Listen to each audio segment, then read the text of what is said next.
శ్రీ గురుభ్యో నమః.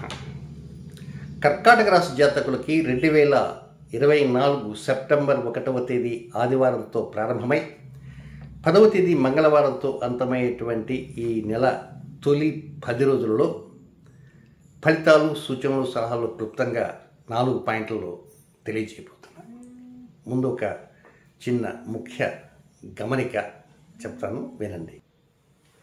ఈ మధ్యకాలంలో జ్యోతిష్శాస్త్ర ముసుగులో అనేక రకమైనటువంటి నేరాలు జరుగుతున్నాయి. ఈ విషయం ఎందుకు చెప్తున్నానంటే, ఒక గంట క్రితమే నా దృష్టికి ఒకరు తీసుకొచ్చారు. అదేమిటంటే, అది కూడా మీకు ఎందుకు తెలియజేస్తున్నానంటే, ఎవరైనా మోసపోతారేమో అనే ఉద్దేశంతో నేను తెలియజేస్తున్నాను.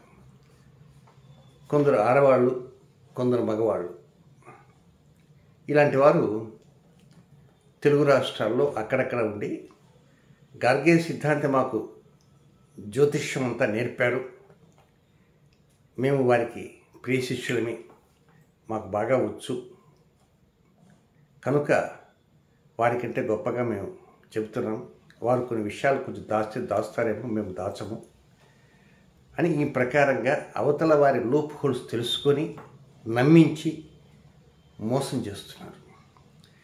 కొన్ని చోట్ల దొరికారు కూడా, తప్పు ఒప్పుకున్నారు.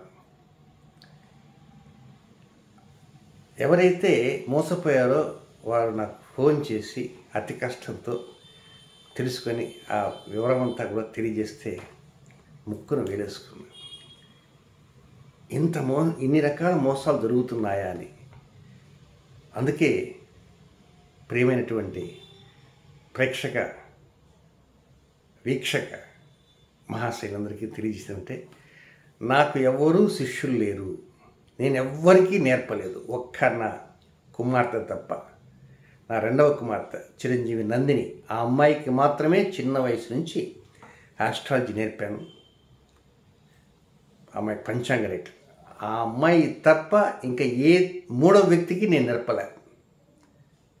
మా డాక్టర్ దగ్గర నా శ్రీమతి నేర్చుకుంటున్నది, అంతే. నేను, నా రెండవ కుమార్తె, నా శ్రీమతి, అంతే. ఇంతకు మినహా ఇంకెవ్వరికీ నేను క్లాసెస్ చెప్పలేదు, వారిని శిష్యులుగా నేను చేర్చుకోలేదు. కనుక దయచేసి ఈ విషయం మీకు ఎందుకు తెలియజేస్తానంటే, ఎక్కడన్నా మోసపోతారేమో అనే ఉద్దేశంతో తెలియజేస్తున్నాను. రైట్, అసలు విషయానికి వద్దాం. ఇక మొత్తం 4 పాయింట్లలో మొదటి పాయింట్ కోసం 1వ తేదీ ఉదయం నుంచి 1వ తేదీ రాత్రి 9:49 వరకు ఉన్నటువంటి సమయం అంతా కూడా మానసిక ప్రశాంత ఆనందంగా ఉంటుంది, శారీరక ప్రశాంతత ఉంటుంది, సుఖ సంతోషాలు ఉంటాయి. మృష్టాన్న భోజనం 1వ తారీఖు, కొంతమంది హ్యాపీగా కూడా ఉంటారు. ఎక్కడో 1వ తారీఖు అయినా జీతం డబ్బులు చేతిలో పడినా కూడా సంతోషం ఉండదు. కానీ వీరికి మాత్రం కర్కాటక రాశి జాతక 1వ తారీఖు మాత్రం పసందైనటువంటి ఆలోచన ఉంటుంది. కనుక విందు భోజనాలు కావచ్చు, మరొకటి కావచ్చు, సుఖ సంతోషాలు కావచ్చు, ఏదైనా ఎదురు వ్యక్తులతో మాట్లాడే సమయంలో కూడా మనసు విప్పి మాట్లాడతారు. సో 1వ తేదీ చాలా వరకు హ్యాపీగా గడిచిపోతుంటుంది, డోంట్ వరీ అట్ ఆల్. ఇక 2వ తేదీకి వస్తే, 1వ తేదీ అంటే 2వ పాయింట్కి వస్తే, 1వ తేదీ రాత్రి 9:49 ప్రారంభమై 4వ తేదీ ఉదయం 9:56 వరకు ఉన్నటువంటి సమయం అంతా కూడా ఇది కొద్దిగా డబ్బు విషయంలో కటకటగా ఉంటుంది. వచ్చిన డబ్బులన్నీ హారత కర్పూరం అయిపోతాయి. జూద సంబంధమైన వ్యాపారాల వైపు అస్సలు మొగ్గు చూపకూడదు. షేర్ మార్కెట్ ఇలాంటివి ఉంటుంటాయి కొంతమందికి, రకరకమైన కార్యక్రమాలు, దాంట్లో ఏదో వస్తుందనేటువంటి ఆలోచనతో ఉంటారు. ఎప్పుడో జన్మకో శివరాత్రిలాగా కొంత రావచ్చు. కనుక నిత్య నక్షత్రాలు, నిత్య తిథులు వెళ్తున్నట్టు వెళ్తూ ఉంటాయి. కనుక ఆర్థికంగా చాలా చితికిపోయేటువంటి అవకాశం ఉంది జూదంలో. కనుక దానికి ప్రాధాన్యత ఇవ్వకండి. ఎప్పటి నుంచి 1 రాత్రి నుంచి 9:49 నుంచి 4 ఉదయం 9:56 వరకు అది అనుకూలమైన సమయం. తర్వాత అనుకూలమా ప్రతికూలమా అవి పక్కన పెట్టండి, దాని గురించి అడగచ్చు. అయితే ఈ డబ్బు విషయంలోనే కాకుండా ఒక్కోసారి అమాంతం ఎదుటివాడి మెడ పట్టుకున్నట్టుగా గంతులేసి ఆవేశంతో మాట్లాడి కొంతమంది వీరంగం చేస్తుంటారు. అది కూడా ఇట్స్ ద ప్రాబ్లమాటిక్ పొజిషన్. అవతల వారికి మండిందంటే పోలీస్ కేసులు కూడా పెడతారు. కనుక గతంలో ఒకసారి ఇట్నే వాటిని గట్టిగా మాట్లాడాను, మందలించాను, ఆవేశంగా మాట్లాడాను, నోరు మూసుకొని వెళ్ళిపోయాడు. ఆ రోజు వెళ్ళిపోయి ఉండొచ్చేమో, ఈరోజు వెళ్ళకపోయాడు. ఏమిటి నా ఇంటి మీదకి వస్తున్నావు, అది వస్తున్నావు, ఇది వస్తున్నావు అని. ఆఖరికి మనకు డబ్బులు ఇవ్వవలసిన వారు కూడా ఒకసారి మనకు చిన్నగా మాట్లాడినా గద్దించి మాట్లాడినట్టుగా ఫీల్ అయ్యి మమ్మల్ని ఇబ్బంది పెడుతున్నానండి, హింస పెడుతున్నానని చెప్పి ఎగనెస్ట్గా కేసెస్ పెట్టే అవకాశాలు కూడా ఉంటాయి. So take care. కుటుంబంలో ఉన్న వ్యక్తుల మీద ఒంటికాల మీద లేవకండి. కొంచెం ఆవేశం వస్తే కంట్రోల్ చేసుకోవడానికి ప్రయత్నించండి. మీ కోపమే మీ ప్రధాన శత్రువుగా తయారైపోతుంది ఆ నిమిషం నుంచి. కనుక కొంచెం జాగ్రత్తగా ఆలకించి ఆలోచించి ఆ తర్వాత పావులు కదపడానికి ప్రయత్నం చేయండి.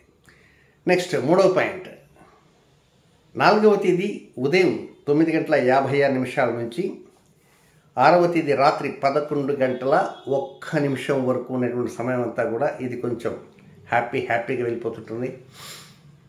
కొంచెం ఆర్థిక విషయాల్లో లబ్ధి ఉంటుంది. తోబుట్టువులు కూడా బాగా సహకరిస్తుంటారు. బాగా సహకరిస్తుంటే ఏ విషయంలో సహకరిస్తారు? మీరు కోరుకునే విషయాల్లో సహకరించరు. వారికి ఏదో లబ్ధికి ఏదో వస్తుందనేటువంటి ఉద్దేశంతో, ఆతురతో, ఆ సెల్ఫిష్నెస్తోనే వారు కూడా మీతో సై అంటారు. అంతే తప్ప మీ మీద ప్రేమ ఉన్నందువలన, ప్రేమ కారిపోతున్నందువలన సహకరిస్తున్న మాత్రం అనుకోవద్దు. ప్రేమ ఉండొచ్చు, ప్రేమ కారిపోవచ్చు, కానీ వారికి కూడా ఏదో కొంత కించిత్ లాభం ఉంటుందనేటువంటి ఒక ఆశతోనే మీకు సపోర్ట్ ఉంటుంది. ఒకవేళ వారికి ఆశ ఏమి లబ్ధి లేదనుకోండి, మీకేం సపోర్ట్ చేయరు. తీయగా మీ మాటలను వింటారు, తిని విని తర్వాత ఏం చేస్తారు? ఓకే రానా, అన్నయ్య, అక్కయ్య, కాఫీ ఇగో తాగు, అంతే. సెల్యూట్ కొడతారు, రావాలి. కానీ కొంచెం ఆలోచన చేయండి. మీకు వారి సపోర్ట్ అవసరం, వారికి మీ సపోర్ట్ అవసరం.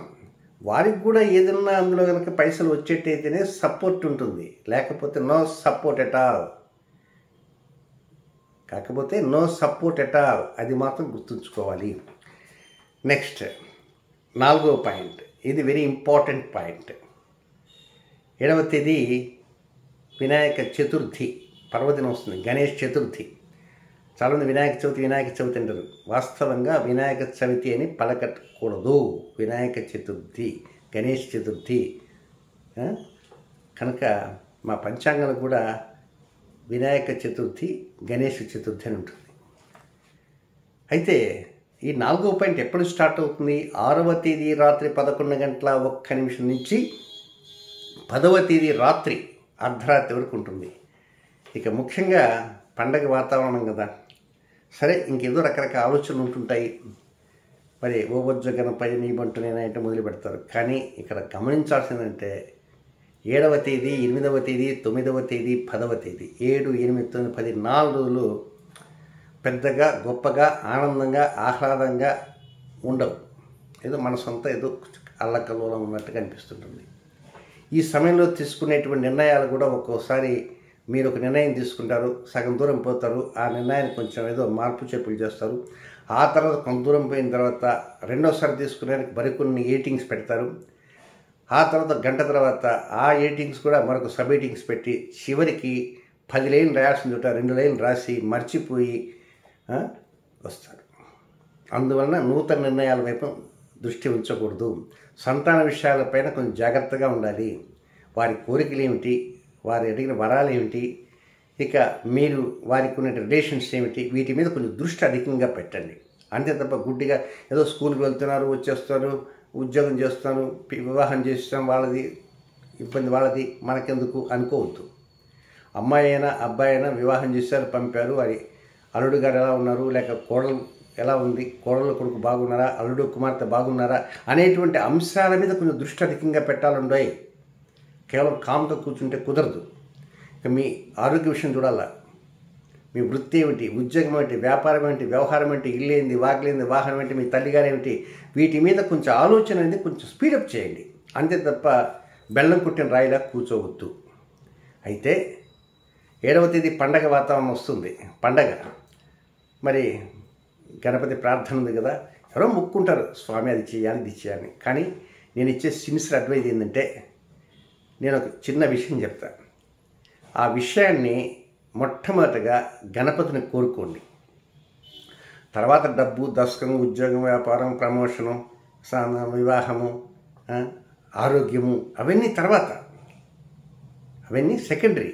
మొట్టమొదట మాత్రం నేను చెప్పేటువంటిది ఆ మాట గణపతిని ప్రార్థన చేస్తారు కదా, ధూపదీప నైవేద్య కర్పూరహారతులు ఇచ్చేసి మీ మనసులో కోరిక చెప్పుకుంటారు కదా, ఆ కోరిక చెప్పుకునే సమయంలో అది చెప్పాలి. అది ఏమిటి కొంచెం ఆలోచన చేయండి. 2 నిమిషాల్లో నేను చెప్పేస్తాను. అది కోరుకున్న తర్వాత 100 కోరికలు కోరుకోవడానికి ప్రయత్నించండి. ఎందుచేతనంటే ప్రస్తుతం కర్కాటక రాశి, ఆ రాశి కరెక్ట్గా 9వ స్థానం. 9వ స్థానాన్ని పితృస్థానము, భాగ్యస్థానము, అదృష్ట స్థానము అంటారు. అలాంటి స్థానంలోనే ఆ పెద్ద ఆయన ఎవరు, రాహు శని నక్షత్రం ఏంటి ఉత్తరాభాద్రలో సంచారం చేస్తున్నాడు. ఎప్పటిదాకా? నెక్స్ట్ ఇయర్ మార్చి 16వ తేదీ దాకా ఉంటుంది.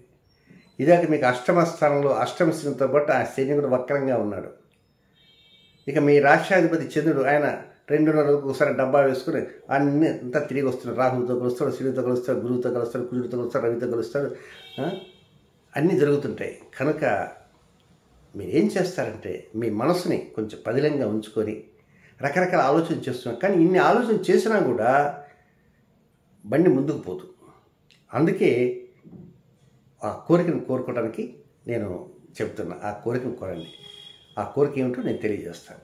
ఇక కర్కాటక రాశిలో జన్మించినటువంటి నక్షత్ర జాతకులకి ఏ సమయాలు ఎలా ఉంటాయి, ఏ సమయాలు అనుకూలం కాదు అవి కూడా తెలుసుకుందాం. ఇక పునర్వసు నక్షత్ర 4వ పాదంలో జన్మించినటువంటి జాతకులకి 5వ తేదీ గురువారం ఉదయం 6:14 నుంచి 6వ తేదీ శుక్రవారం ఉదయం 9:25 వరకు వారికి అనుకూలమైన సమయం కానే కాదు, ప్రతికూల సమయము. మిగతా రోజులన్నీ అనుకూలంగా ఉంటుంది.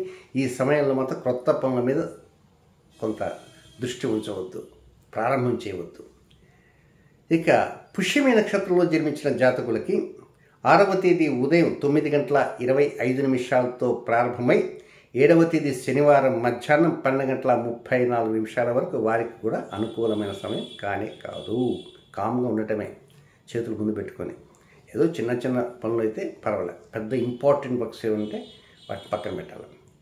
నెక్స్ట్ ఆశ్లేష నక్షత్రంలో జన్మించిన జాతకులకి 7వ తేదీ శనివారం మధ్యాహ్నం 12:34 నుంచి 8వ తేదీ ఆదివారం మధ్యాహ్నం 3:31 వరకు వారికి కూడా అనుకూలమైన సమయం కాదు. ఇది సంగతి. అయితే ఇంతకీ మీరు గణపతిని కోరుకునేది ఏమిటి? అది ఒక ప్రశ్నార్థకంగా ఉండొచ్చు. ఆరోగ్య విషయం కాదు, డబ్బు విషయం కాదు. అదేంటంటే, అయ్యా ఓ బుజ్జ గణపయ్య, నేను ప్రయాణమే వెళ్ళేటప్పుడు కానీ 2 చక్రానికి పోతున్నా, బండి తోలుతున్నా, నాకు ఎలాంటి వాడు బయటవాడు వచ్చి నా బండికి ఢీ కొట్టకుండా చూడయ్యా. అంతే, ప్రమాదం జరగకుండా చూడు. ప్రమాదం జరిగిన తర్వాత ఏంటి, ఇంకా రకరకాలు ఉంటాయి, కొంతమంది సమస్యలు ఉంటాయి. కనుక నాకు ఎలాంటి నెక్స్ట్ ఇయర్ మళ్ళీ వస్తుంది గణపతికి నవరాత్రులు, మళ్ళీ అప్పటిదాకా. కనుక ఓ స్వామి, నాకు ఎలాంటి ప్రమాదం వాటిల్లకుండా నువ్వు కాపాడుతూ కంటికి రెప్పలా చూస్తూ, ఇక ఆ తర్వాత నా వృత్తి, నా వ్యాపారం, నా ఉద్యోగం అన్నీ బాగా డబ్బులు ఇవ్వాలి గణపతి. కనుక ప్రధానంగా ప్రమాదం జరగకుండా కాపాడమని ఆయన్ని కోరుకోవడానికి ప్రయత్నం చేయండి. జ్యోతిష్య ముసుగులో నేరాలు ఘోరాలు జరుగుతున్నాయి కనుక నాకు ఎవరు శిష్యులు లేరు, నేను ఎవరికి కూడా నేర్పించలేదు. కేవలం నా కుమార్తెకు తప్ప ఎవ్వరికి నేర్పించలేదు. ఈ విషయాన్ని గమనిస్తారని మరొకసారి రిపీట్ చేస్తున్నా. శుభం.